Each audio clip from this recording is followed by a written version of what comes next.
talking about the nuisance of the ice today, but ice is actually a big part of our history in the Pocono Mountains. Now there's a new exhibit at Steamtown National Park in Scranton showcasing the rich tradition. Photojournalist Joseph Butash takes us there.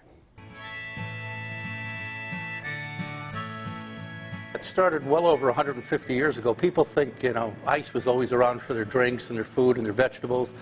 But actually, before 150 years ago, the only time you can get ice was in the winter. By having ice harvesting and using ice houses to store it and using railroad cars called refrigerator cars to move that ice to market, that way they could get fresh vegetables, they could get meat, they could get fruit all across the country. In Gouldsboro, there was a huge ice house along with Tobyhanna, Mill Pond number 1. Out on the frozen lake, cutting the ice in blocks, transporting them, floating them actually across the lake to the ice house, where a conveyor would take them up into the ice house. We have an ice house, an example right here, that shows how it was insulated with sawdust and cinder, and they would actually save that ice for the entire winter and summer.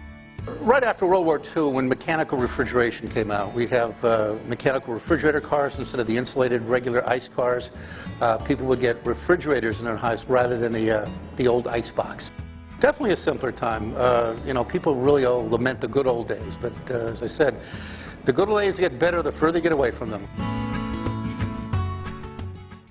If you'd like to take a trip back to the good old days, the display runs through April 26th at the Steamtown National Park in Scranton.